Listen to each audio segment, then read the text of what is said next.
Okay, welcome everybody to this afternoon in the Eastern Time Zone. This afternoon's webinar, Jewish Chaplaincy in the United States, where the field is and where it's going. My name is Mychal Skaggs. I'm Director of Programs at the Chaplaincy Innovation Lab, and I just want to say a few words on behalf of the lab before we get started. First, like most of our events, this is being recorded, and you'll get a link to that recording here in the next few days, so don't worry. If you miss a point, if you have to leave, or whatever, you can always go back and watch it whenever you like. There's no sort of restriction on that. Second, when the webinar ends, and then when we send you the link, you'll also have the chance to fill out a very brief survey about your experience here. So if you can just take 30 seconds, a minute, fill that out, that helps us to plan future events and be more responsive to what you would like to learn about. And then finally, let me introduce our panelists, and then I'll turn it over to them. Wendy Cadge, who's joining us from Brandeis, is Barbara Mandel, Professor of Humanistic Social Sciences. Mychal Springer is Manager of Clinical Pastoral Education at York-Presbyterian Hospital. Rabbi Sara Paasche-Orlow is President of the Massachusetts Board of Rabbis. Rabbi Dr. Joseph Ozarowski is Rabbinic Counselor and Chaplain for Jewish Child and Family Services in Chicago and Jewish Chaplain at Skokie Hospital. Finally, Bethamie Horowitz is the research director of this project in the Chaplaincy Innovation Lab, and she's going to walk us through the findings here in just a moment. So the broader frame of this project is really to ask some fundamental questions about Jewish chaplaincy in the United States. Who are Jewish chaplains? How do they become Jewish chaplains? Where are they working? What does that work look like? And so on and so forth. We're trying to get a more comprehensive picture of what Jewish chaplaincy looks like, both just to understand it better now, but also to help make it more responsive moving forward in the future. So that's kind of the big frame around all of this. And then Bethamie is going to walk us through the research and the findings. So Bethamie, I turn it to you. Thank you, Mychal. And we're so glad that all of you are here listening to this report. Before I even begin, I want to start by saying, what is a chaplain? What is a Jewish chaplain? We use the term chaplain as spiritual care providers who work in settings outside of congregations or synagogues. In other words, in secular settings, such as hospitals, the military, universities, prisons, elder care. And we recognize through our research that not every, in the Jewish community, the term chaplain doesn't sit so easily. It seems a bit estranging to many people. And even among our members of our advisory board, there are people who prefer to call themselves spiritual caregivers. Although numerous employers, such as the military or in hospitals, use chaplain as a job title. So for this study, we've used the term chaplain just to name the field. And we recognize that anybody who does this work, they don't always use that term themselves. In my talk now has 4 main sections. Why did we do this study? How we approached the topic? What methods of inquiry did we use? And our findings and recommendations. So I want to start with the first slide, the rationale. The rationale for the study is, first of all, we've learned from recent surveys that 20% of Americans say they've had contact with a chaplain ever. And I think that's a rather high number. We don't have that question in studies of the Jewish community, so I don't know the answer. And of course, somebody might be saying, well, chaplain, that's not Jewish. So a Jew might say, I have contact with a rabbi, not with a chaplain. So this is just a context question. Growing numbers of Jews and non-Jews who are not connected with a denomination or a synagogue or even religiously affiliated. And yet we wonder, when they're in need, where do they go? And we believe chaplains play a role there. We've had case studies, particularly in Chicago in 2016, that showed that there were pockets of people that were not being served well by the Jewish community. For instance, immigrants, people coming out of incarceration, people in different kinds of institutional settings in addiction and recovery. Actually, that's Joe's study, who's one of our respondents today. And finally, we know that Jewish chaplains have a long history in the United States. The first chaplains were in the Civil War and in Jewish hospitals. And yet we know very little about Jewish chaplains today. And it's a field that has changed in the past, certainly 150 years, and even in the past 30 years, it's become more professional. It used to be something that rabbis did on the side when congregational life didn't suit them. And our story is that it's very different. So now let me move into our next slide, our approach. We took a wide angle view of both supply of Jewish chaplains and of demand. So supply involves, where do people work? What do they do? How are they prepared? And how many are there? And demand, we got at this question by trying to understand in the broader Jewish community, in the main organizations, like the Federation world, the JCCAs, the day schools, the camps, elder care, we tried to understand how key informants from those settings understood or saw needs that chaplains could fulfill. And we'll go to the next slide because I now want to go into our specific methods. We did a historical overview and also a literature review of the whole topic of Jewish chaplains, and that was quite extensive. We looked at the supply of Jewish chaplains across multiple sites and settings, and we started first of all, by convening our advisory group and strategic planning group. Chaplains had never been really studied as a whole field before this study. And just gathering our advisors together, we learned that there were different settings where people might work, and the chaplains themselves hadn't really had much to do with one another in hospitals, let's say, as compared to the military or on university campus. And based on those initial meetings 2 years ago, we started to identify people to conduct in-depth interviews with, and we ended up with 31 chaplains in these 6 or 7 different sectors.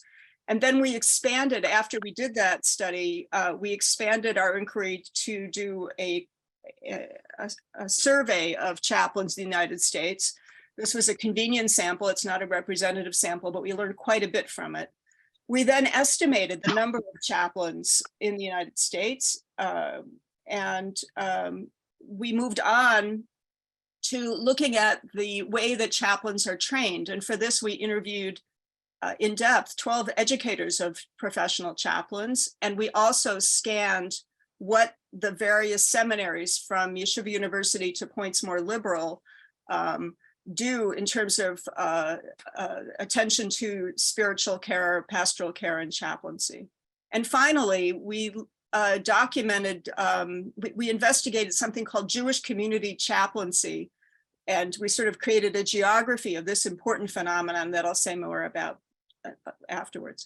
The demand for Jewish chaplains and or their work, as I mentioned, we interviewed key informants from across the main Jewish organizations. And we also made an attempt, since one of our findings, I'm getting ahead of myself, is that they don't always know about chaplains. They do know about the importance of well-being, spiritual care, resilience, mental health, healing. And we tried to differentiate among these ideas conceptually to see how they saw that array of concerns.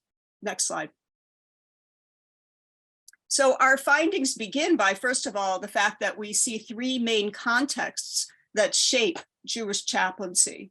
First of all, there are chaplaincy requirements or mandates by the government. In this case, the federal government requires chaplains of different brands for the military and for federal prisons, also for the VA, and many states also are doing that, but mostly here we're talking about a government mandate. Chaplaincy is shaped, second of all, by settings where it's historically been the pattern to have a chaplain, for instance, in healthcare or in elder care or in higher education. And finally, this phenomenon of community-based chaplaincy, where we found many local communities in the Jewish world support chaplaincy specifically to do outreach in the community to people that are on the margins. Okay, next. Our main findings, first of all, We documented that we estimate that there are 1,000 Jewish chaplains in the United States. This is based on looking at the main membership organizations, but it's never been documented before. And we put this out as a first offering, just to show how substantial the field is. And you can look in the report to see our specific method.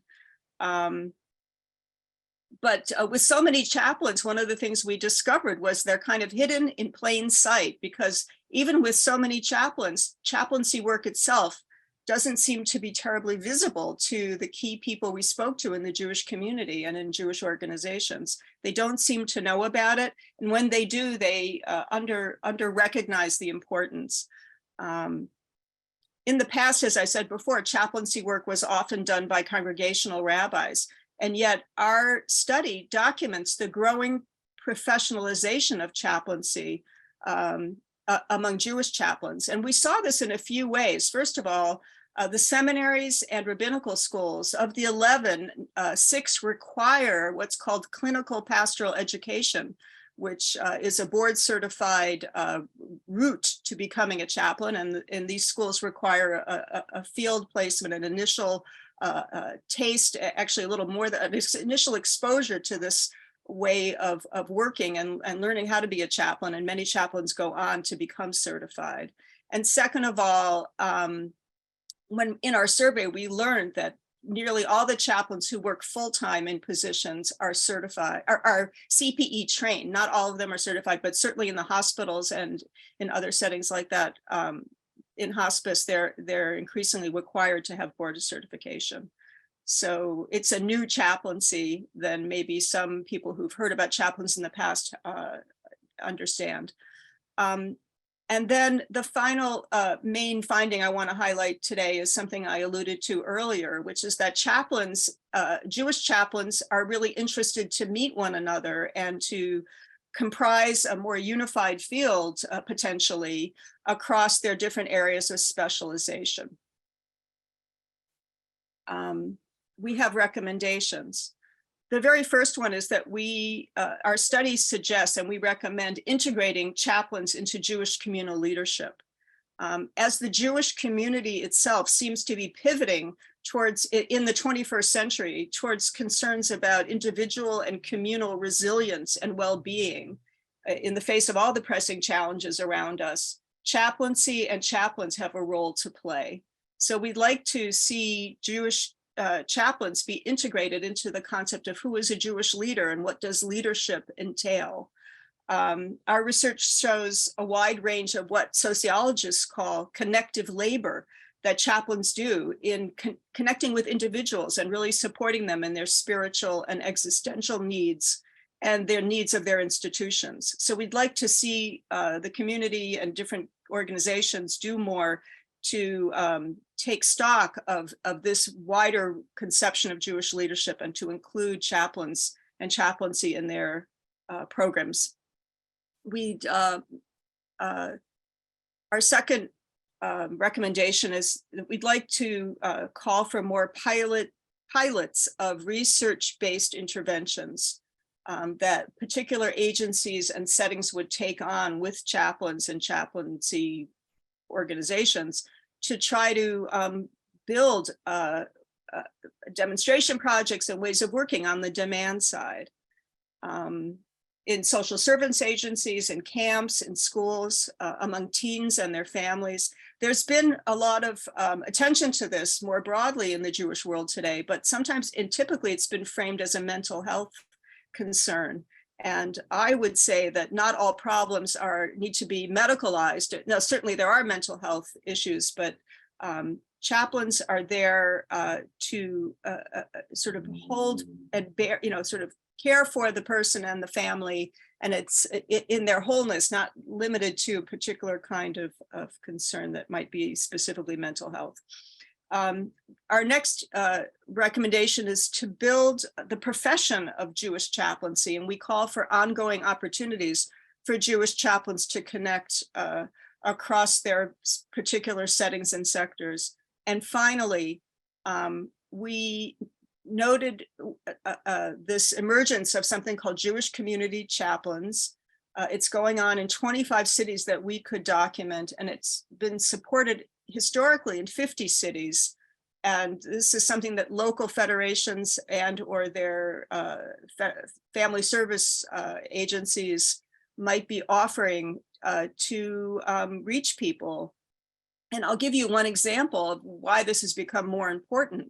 In 2000 or thereabouts, the requirements about HIPAA, about privacy, meant that the way that chaplains who were, let's say, congregationals rabbis used to operate was they would go to a hospital, they'd go to the desk, and they'd get a list of the Jewish patients. HIPAA makes that impossible. And the person that a Jewish patient would see in the hospital now, unless they invite their own rabbi, will be a chaplain. So that's just an example of what community chaplains are doing, although they're working anywhere that that they find Jews sort of in settings far flung from congregations and the mainstream. So I'm going to stop there, and I'm going to stop there. But first to say, here are key resources that the wonderful Chaplaincy Innovation Lab offers to those interested in becoming chaplains or learning more about chaplains. There's this fantastic page about Jewish chaplaincy under faith traditions. You'll find it if you look there. And secondly, this research that I'm reporting on today is represented both in a short report called Leading Where Life Happens, that's about 20 pages, and a full 70 or 80 page report with full supporting documentation and et cetera in the Mapping Jewish Chaplaincy full report. So thank you very much. Well, thank you very much, Bethamie. I want to turn now to some of our other panelists to respond to this, both from their positions as chaplains, but also Jewish leaders more broadly. You're very well positioned to see where this fits into kind of the real world, not just our research. So, Rabbi Sara Paasche-Orlow, let's turn to you first.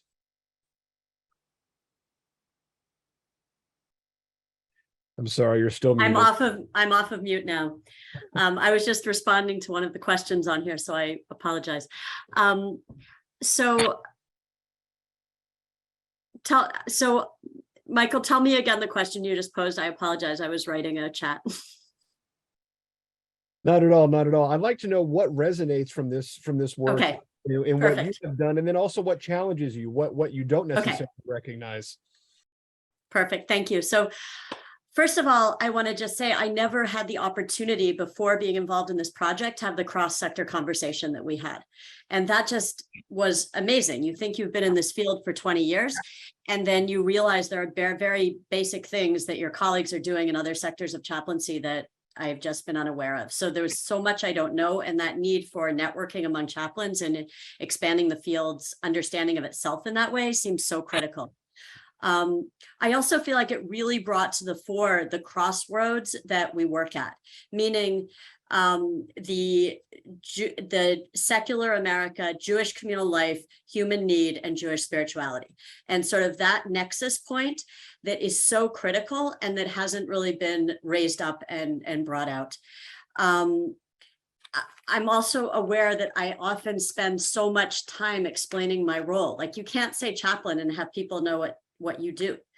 And it's just not understood. And I had this sense of exhale in reading this, because it's like, wow, there may actually be communal understanding on a higher level now of the work that so many of us are involved in.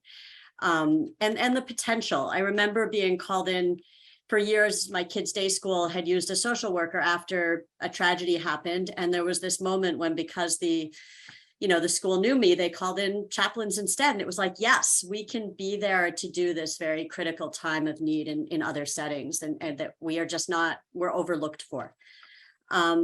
There's a line that's in the report midway, page 28, about chaplains being able to do preventative work rather than reactive work. That really struck me, because I feel like we have that.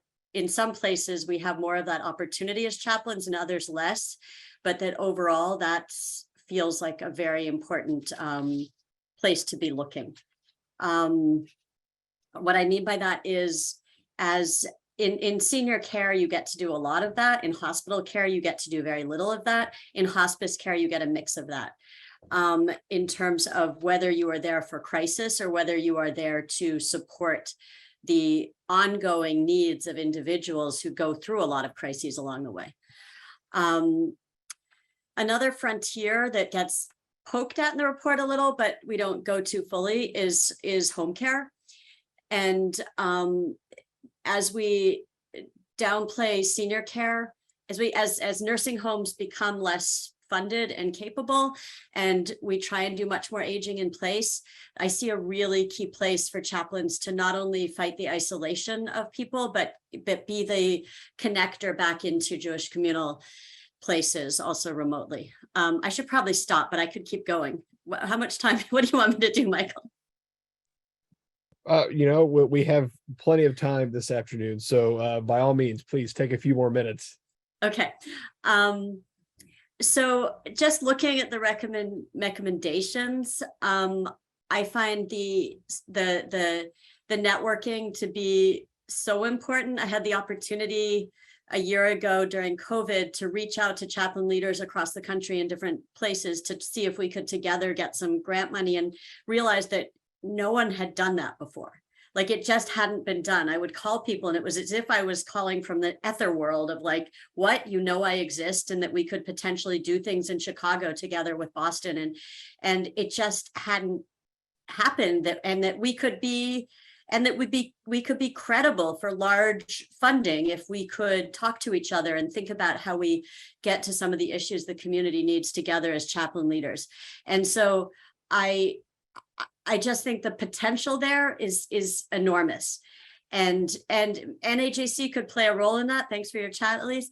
But it's also beyond sectors, because meaning that NAJC has largely at times been healthcare chaplains, and some of the things we want to look at, maybe it's about adding more mental health training to all CPE programs, or maybe it's about getting national grant money to be able to go into add home care to hospital chaplains' work, or take Jewish hospice chaplains and allow them to be able to do more together around exploring what they're providing.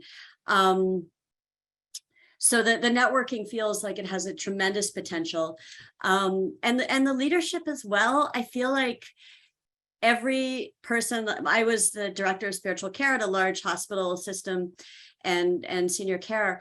And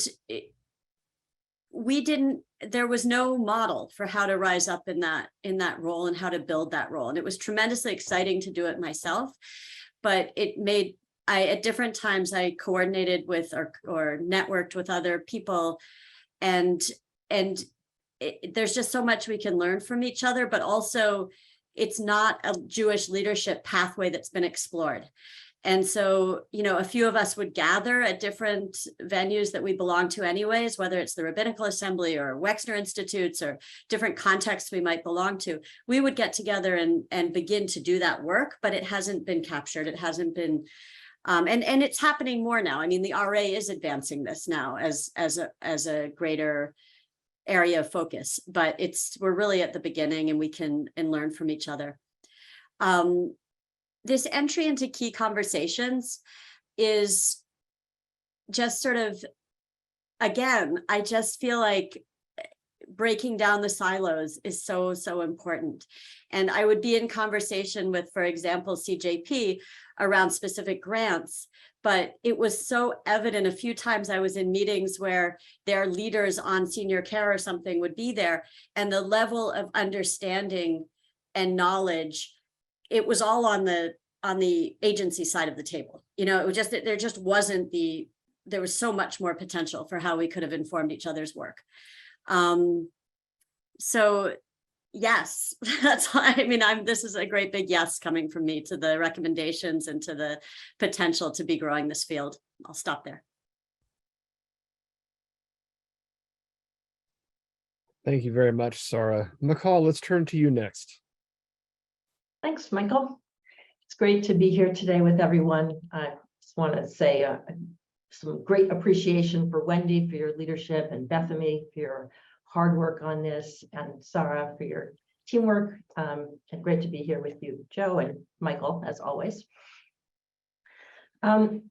I first became involved with chaplaincy a little over 30 years ago when I did my first unit of clinical pastoral education, which I came to because I was in a crisis and didn't know how to help people as a rabbi. It was my last year of rabbinical school.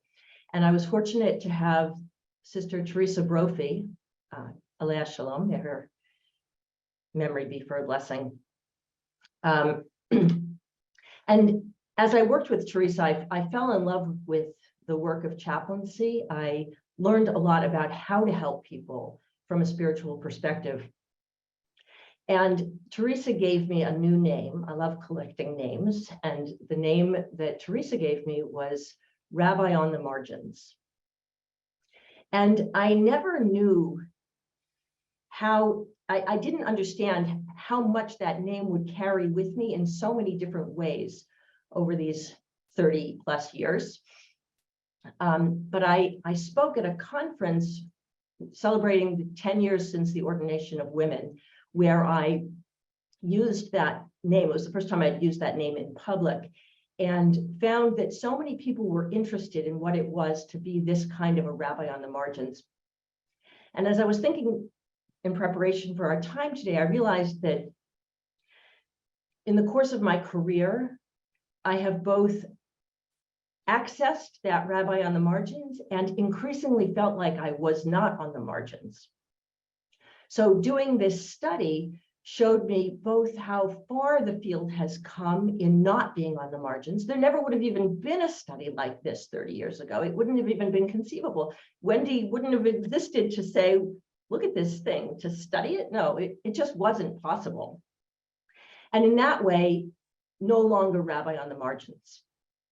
Another way in which I'm no longer rabbi on the margins is that after doing this work, I went back to the Jewish Theological Seminary where I had been ordained, and I helped bring chaplaincy into the fold in the conservative world and with my colleagues in other communities as well, which led to the creation of the Center for Pastoral Education, which the Charles Revson Foundation funded. It made it possible. So the Revson Foundation has played a very important role in helping chaplaincy not be on the margins. It takes friends and allies for us not to be on the margins. And one of the conversations that I had with then Chancellor, oh my goodness, Arnie Eisen, was about whether or not clinical pastoral education should be required. And true to my educational philosophy, I really was reluctant to have CPE be required.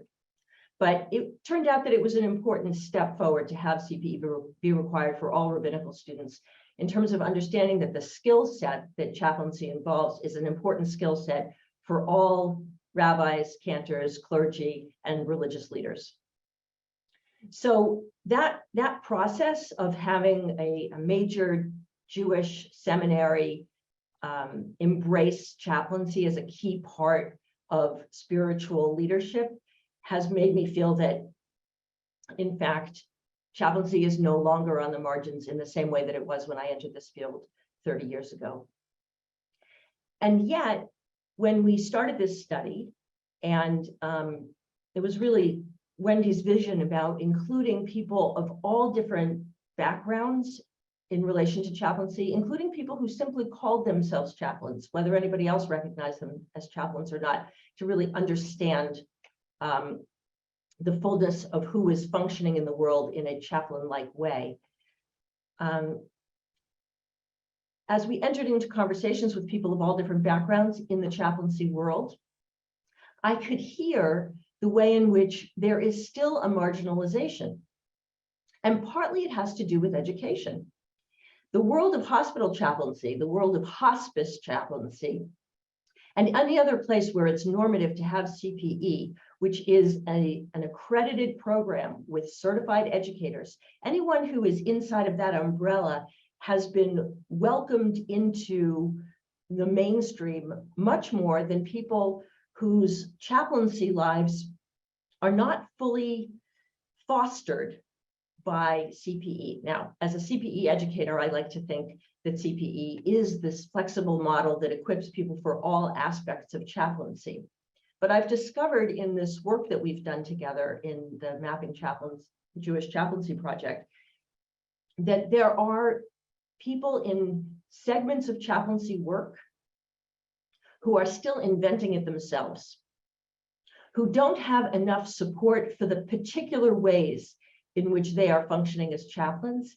And in that sense, the marginalization is not yet where it has not yet been overcome as fully as we can be. There are other points that are made in this very important document and study that points to where chaplains are hiding in plain sight. I think that's really helpful language. For me as an educator, my particular lens on this is that too often people feel they are making it up themselves. They don't have the support of a group of colleagues and educators who've come before them, who can teach them enough about where the field is that they can draw on that to go forward. Every field needs to keep going forward. There keeps needing to be innovation in what we're doing. But in order for us to reach a place where I would consider us not marginal anymore, there needs to be a path that says, oh, we know what this is. Come, join us. We're there much more fully in the world of healthcare chaplaincy and other forms of Jewish chaplaincy, especially community chaplaincy and prison incarceration chaplaincy, and even in the world of the military, which has a lot of knowledge of a particular kind of chaplaincy work, is still working to blend all the different ways of being a chaplain that Jewish chaplains need to do. So in speaking with my colleagues from all these different sectors of Jewish chaplaincy, I've caught from them the appetite for being more fully supported and having a path that invites people in and says, you can make your home here. We know what this home is, and we're excited to collaborate with you in moving it forward to the next place where it needs to go. I think that's where we need to be headed. I have loved being a rabbi on the margins, but what I've loved even more is seeing the way that marginality is a place that can be leveraged towards pointing to what we don't yet know how to do, bringing new energy and creativity, and helping us all be more fully what we need to be to serve the needs of the Jewish community and Jews as individuals and the broader world in the magnificent attunement that chaplaincy enables us to bring.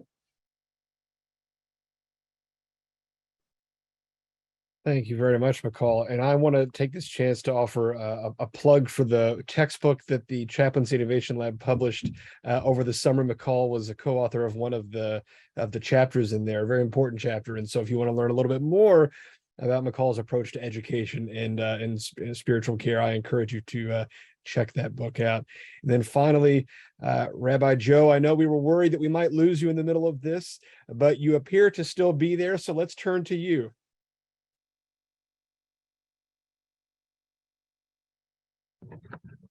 Thank you very, very much, Mychal. I was afraid you might lose me, and this is actually a great explanation as to how our field actually works. I'd written some notes about what I was going to say in the 5 to 8 minutes that I have before the holidays, before Yontif. I was planning on spending this morning synthesizing those thoughts, putting them into a cogent 5 to 8 minute presentation as a response to Wendy and Bethamie's report. Unfortunately, unbeknownst to me, my chaplain, who I work with full time at the hospital I do some part-time work with outside of JCFS, decided to go on vacation this week. I'm covering the entire large hospital, Glenbrook Hospital, all to myself, which means I have the pager. And it's not one of those hospitals that the pager goes off all the time, except for once in a while. And this morning was the once in a while. I've been on the move all morning. So my report, which I was hoping would be a seamless, thoughtful response, is going to be a bit of a hodgepodge. But that's the work we do.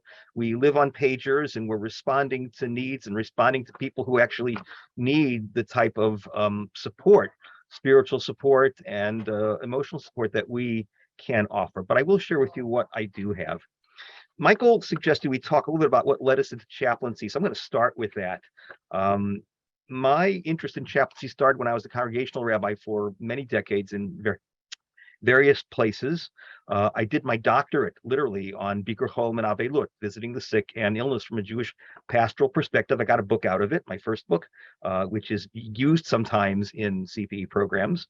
That led me to my work at JCFS Chicago, formerly known as Jewish Child and Family Services, and the program that I helped develop, which is the study cited in the report, which developed into the Jewish Community Chaplaincy Program. And I'll tell you what happened after that study was published in 2016. And that eventually led me to my activity at NAJC, where I'm currently serving as the president.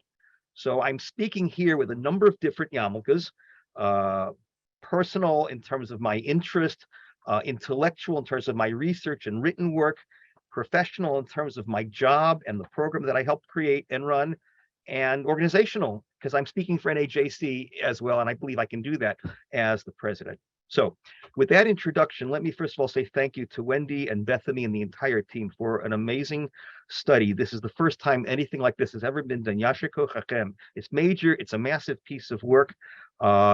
Even though many of us who are in the field know a lot of these things already, we either know it intuitively or because we're in it and we see these things, and yet having the documentation in front of us is really helpful. Both personally as well as organizationally, we support the recommendations, the idea of bringing chaplaincy out there in front of the Jewish world, working with the federations, embedding it in other places. And I'll tell you what we had in mind in Chicago and what happened to it eventually, as well as publicizing it. What we have to do in Chicago in order to promote this program is change the culture of how people look at chaplaincy. We did this with all sorts of PR and with videos that we made and getting on all these federation agency websites. And more important than the PR is networking with 1 million people and just getting our message out there. Who are we, what we represent, what we can do to support your clients, patients, members, et cetera, et cetera. And so our local program gets referrals from all over the place, from congregational rabbis, from hospital chaplains who are, their patients are finished with the hospitals. We're in senior facilities, hospices. We get most of those. Having said that, I think we need to talk about some of the challenges that the study brings up and some that the study does not bring up. The big question that I think everybody's thinking is, what's a chaplain? And what is a Jewish chaplain? How do we define it? Can we define it? And there are some attempts in here, as well as in some of the comments, as well as some of the interesting points made on the chat. Do we have anything in common? Do things differ? Chaplains, Jewish chaplains who work in Jewish facilities versus Jewish chaplains who work in non-Jewish settings. And I would suggest, this is me talking now, that there may be a difference between the research piece of this, which, you know, Wendy's broad vision is including everybody who calls himself a chaplain. Chaplain is as chaplain does. On the other hand, when we're talking about funding and organizations and a professional field, it gets a little bit dicier. What defines the profession? What are the standards? This is something the report talks a little bit about, but maybe a little bit more could have been mentioned. I'll bring it up as well. NAJC, and I'm speaking now as president, does have standards, and they're not just our standards. This was not in the report at all, but we align ourselves with the professional standards of all the other major chaplaincy groups, the Association of Professional Chaplains, the Association of Catholic Chaplains, the Canadian Association. Somebody asked how many chaplains are there? Several thousand, I would say, probably between 5,000 and 10,000. The professional chaplaincy groups have those figures there available to us. Of the 1,000 chaplains, over 500 belong to NAJC, so we can say we speak for, or speak with better, at least half of those who identify as Jewish chaplains. So what do we all have in common with each other? It's kind of hard to define. It's got to be more than just the name chaplain.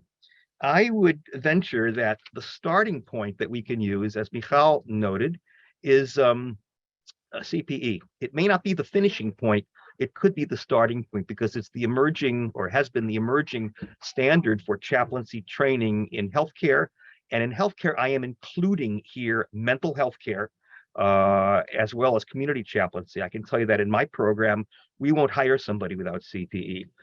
When we got some money for a Russian chaplaincy piece, I had to look really, really hard to find a Russian-speaking chaplain. And I found somebody who was willing to take CPE, and we facilitated that. A Russian-speaking young Chabad guy who was really open and a lovely guy, and we facilitated his CPE, and he's doing some amazing work. So I'd say CPE would be the starting point. And CPE does have standards. NAJC standards are close to 40 standards, which are shared with the other chaplaincy groups. In addition, they include also about 7 standards that are not shared with the other groups, which are specifically Jewish standards. The Catholics also have Catholic standards, which is appropriate for these different groups. Are they perfect? No. Is there work that needs to be done? Yes. Should we be talking to ACPE? Yes, we should be. And are some CPE programs obtuse to Judaism? Yes, it's a big problem. There have been articles written about it, but more and more are certainly open to learning from us and learning with us. And I think we have to maintain those dialogues and those conversations. So again, building on what the study pointed out, I think part of what we have in common with each other are what has been termed either mental health or resilience or well-being. There are differences, and the study points all those things out. I would go a step further, and I would go back to the original work I did on Bikur Cholim. Chaplaincy is not the same as Bikur Cholim, visiting the sick, and the study mentions that, but I would suggest that it's based on it. I wrote an article for Dale Friedman's book on Jewish pastoral care, which suggested how the classic sources in the Talmud and rabbinic literature on Bikur Cholim can inform a chaplaincy. I think in the era of COVID, we may need to redefine some of these key terms. Bikur Cholim, visiting the sick. We may need to redefine Bikur. What's a visit? It may not be walking around a hospital room or a senior care center. It may be visiting somebody by phone or by Zoom or by technology that hasn't even been invented yet. We were forced to do these things with COVID. And cholim, ill, may not be the same definition that is the classic definition. It may not be somebody who is physically ill. Could it be mental illness? Could it be mental wellness? Could it be just simply someone who is lonely? Marginality, as Mychal pointed out. We need to redefine the terms, but I think there's wisdom in some of the classical terms that we can use in the work that we do. I think what I've just mentioned covers a lot, maybe the majority of chaplaincy, but not all of it. I would suggest that certainly healthcare, mental health care, it includes community chaplaincy. I think we can associate prison chaplaincy. The military is in many ways in its own category and has always been that way, even though historically healthcare chaplaincy is in some ways an offshoot. Educational chaplaincy is an interesting thing. When Wendy got the first group together, one of my colleagues, I won't say who or where this person is from, but somebody that I have a relationship with, and said, Joe, I'm not sure why I'm doing here. This person is in the area of university chaplaincy. I'm not sure what I'm doing here. So I think there's still work that we need to do of connecting people beyond the name chaplain. I think if there's a shared sense of training, I think a shared sense of standards, I think a shared language and a shared culture would be helpful for building together as a field in the area of wellness, resilience, all the terms that were pointed out, as well as the area of what was once called and maybe still being called pastoral counseling, which is the piece that we kind of all do in one form or another, is the thing that connects us with each other. 2 final points before I close. What happened in Chicago after that study was done? It's interesting. We launched the program in 2016. The Federation jumped on board and found us funding, initial funding, a breakthrough grant, and then various foundation funding that maintained us. But we got to a certain plateau where we can't really grow beyond that. The original proposal had things like JCC chaplaincy, and we actually spoke to them in the study, non-standard healthcare settings. We were able to get into healthcare settings. We have relationships with about 20 different senior facilities. We do work with developmentally disabled adults. We have a formal relationship with one of the homes. I go there once a month. I teach Torah. I do song leading. I talk to them and their families. So it's a great thing. There are ways of expanding this beyond classic healthcare. But we reached a financial plateau, and then COVID got in the way, and we couldn't go further than we are right now. We're looking for ways to continue growing the program in the original vision. Much of what is discussed in this project, I think, ties directly to how we envision that in the original Chicago study and where we can go from here. The final piece I would suggest, and now I'm putting on my NAJC yarmulke, I'd like to suggest that NAJC is prepared to be a resource, I'm going to put it out there. We're prepared to support you. We already have about at least half of the people that the study has identified as Jewish chaplains as members of ours. We'd love to reach the others. We are also prepared to play a leading role in any other type of venue or modality that CIL would put together to talk to each other. Because we have the structure already, we have membership, we have standards, and we have basically members from almost all the various forms of chaplaincy. Maybe not university chaplains, but prison chaplains, not enough, but we have some community chaplains, absolutely. We have a very active and robust community chaplains discussion group that meets once a month. And I think the chairs of that group are on this call. Actually, I think, Lynn, I know you're on that call because I saw your name there. So we actually are able to facilitate those types of groups, and we're prepared to play a leading and important role in all of those. We're eager to engage. And I want to wish a Yasher Koach, which, Wendy, it means more power to you. I'd like to suggest you go on the NAJC website, and I could probably post that in the chat or give it to somebody. It's najc.org, because those resources are available, at least some of them are available to everybody. You don't have to be a member to have them.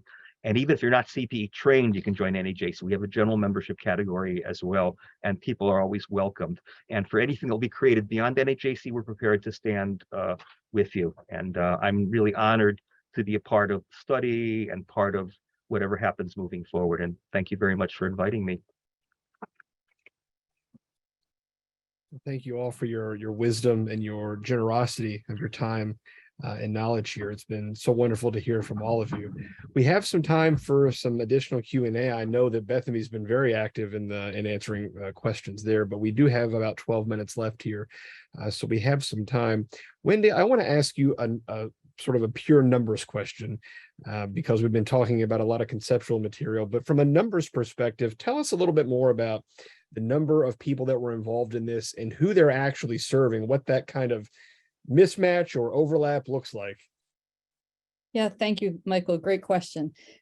So we defined, for the purposes of this study, a Jewish chaplain as someone who considers themselves a Jewish chaplain. We decided to take the most expansive and inclusive perspective because this was a mapping project. It was a first sort of attempt to understand where Jewish chaplains were and where they were doing their work.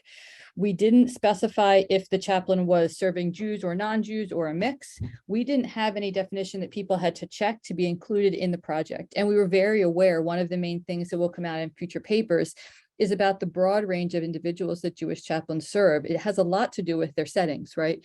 And in some settings, Jewish chaplains mostly serve non-Jewish patients, in other settings, quite the opposite. So we took quite an expansive view and let people answer that question for themselves in being engaged or not engaged. I think there's also a question here about the numbers. And unfortunately, no one knows how many chaplains there are in the United States. So we came to this estimate of 1,000 by looking at the memberships, and there's a long footnote in the full report of the main professional chaplaincy organizations, as well as a number of Jewish chaplains in the military, federal prisons, and the Veterans Administration, which are the only places in the United States actually that are required to have chaplains. So we came to that estimate of 1,000 for Jewish chaplains. We don't have a good estimate beyond that, and for other chaplains. So we can't say what fraction of all chaplains are Jewish, and that's a different project that has a lot of challenges to it. So this is the best we can do for now. I think it's much beyond where we started, and hopefully others will continue the work moving forward. There's a question also in Geraldine. I see that it was answered to you, but there was a question about the distribution of respondents. And so if any of you could speak a little bit to where the respondents came from, if that was identified, or if you noticed any clusters kind of emerge out of that. I can say quickly while Bethamie's looking, which I can tell she's doing, that we restricted this project to Jewish chaplains only in the United States.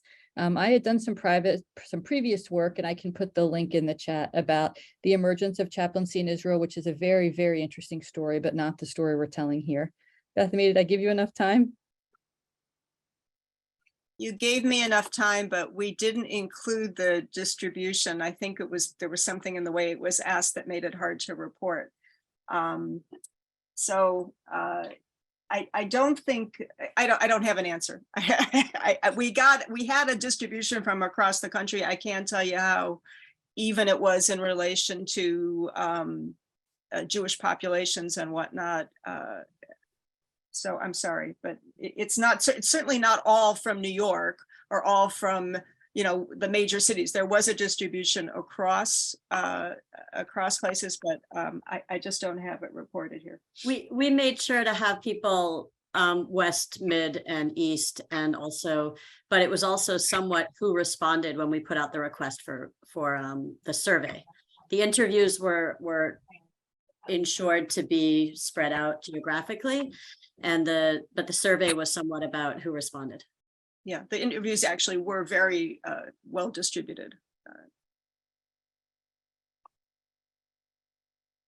There's a reason that whenever you hear about national surveys, it always has a name like Pew or Gallup behind it, because getting that level of representation is very difficult and it's just so specialized, and that just wasn't really the scope of what we were trying to take care of here. Well, actually, Mychal, it was more than that. It's that we don't have what would be called a sampling frame from which to do a random representative survey. This research, this mapping research, is like the beginning of a groundwork to at least generate a list of known chaplains and then survey systematically from them. So it's possible to do it, but it takes a lot more than this. This is just the beginning. I don't know that we'll get to that point, but it's a more complicated process.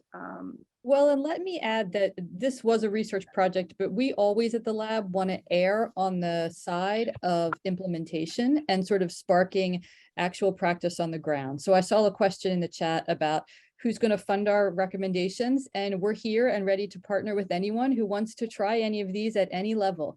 I mean, this is really about all of us coming together and trying to think about how we can experiment. And I think we've done a pretty good job in this project getting the next set of ideas on the table, and the strategic planning group and Mychal and Sara and Joe play enormously important sort of roles in that process. And we hope to continue this. And if people have suggestions of funders or collaborations, we're always ready to work together with others to move things forward.